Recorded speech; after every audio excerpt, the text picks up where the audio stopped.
Hi, I'm Brianna and I am a woman in business, hence the name Brianna Entrepreneur. Even though I don't have a business right now, not the point, I'm still a woman in business. So when Kim Kardashian had that advice for women in business, it hit me right here. It hit home. I wanted to give my opinion on what she said because I feel like I have a unique perspective.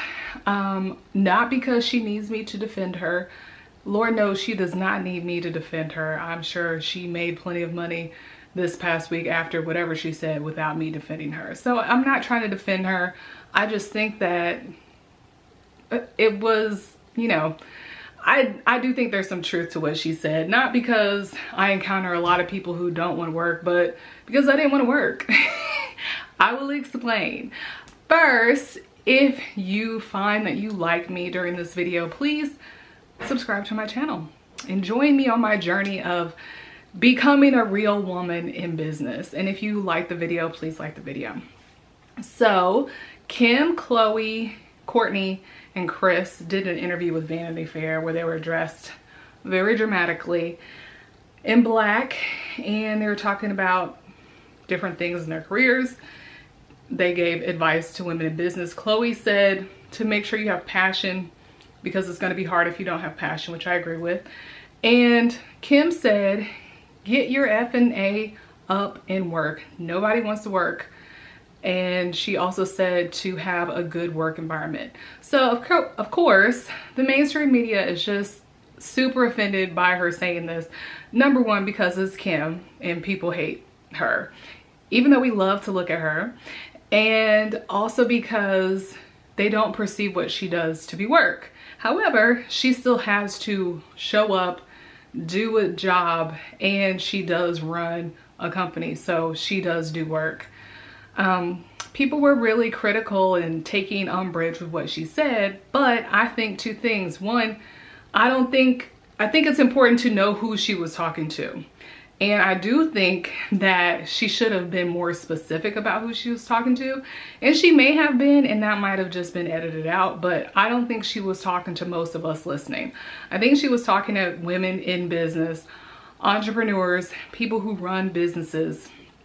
So while a lot of people are really mad that they got the idea, she thinks that the reason we're struggling in America is because people don't want to work.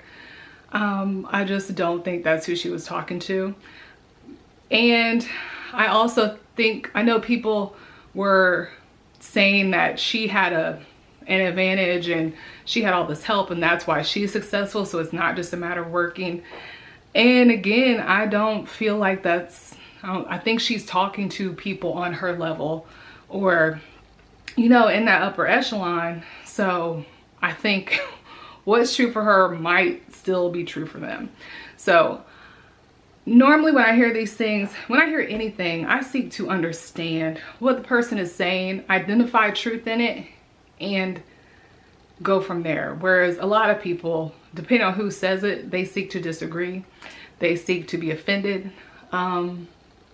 So that's what they end up getting out of whatever it was. So in this case, when she said that, I actually identified with it because I think that success in this day and age is having abundance without working. I feel like in this day and age, true success is not actually working. It's passive income.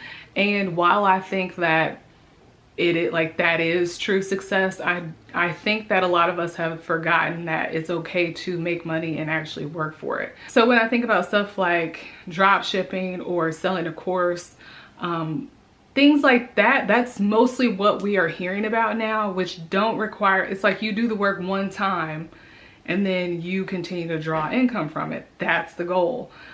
I guess NFTs would be like a product of the idea that you want to avoid working.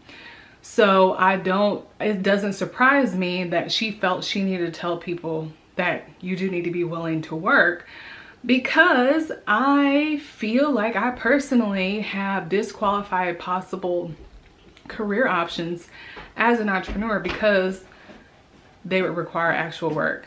The situation I'm looking for is one in which I don't have to have someone else take care of my kids. And therefore, if it's something where I would have to be out of the home and actually trade my time for dollars, that has been something that I've automatically disqualified.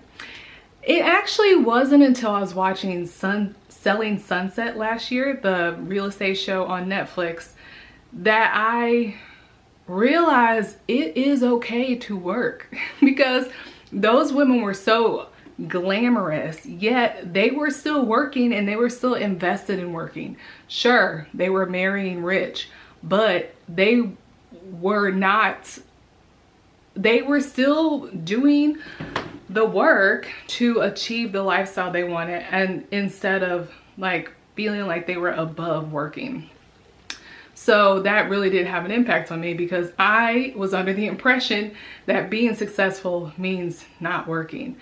As far as the toxic work environment, again, I think she's talking to people who have their own businesses. She's saying, don't create work environments that people don't want to be in. You want to create a good environment, one in which you lead the work ethic by your own example and that people enjoy being in so that you can be successful in business. Whereas I would assume the people she's being aggravated by don't lead their employees, or they aren't willing to actually do the work themselves, and they don't seem to care about the people underneath them because they think they're too good to work.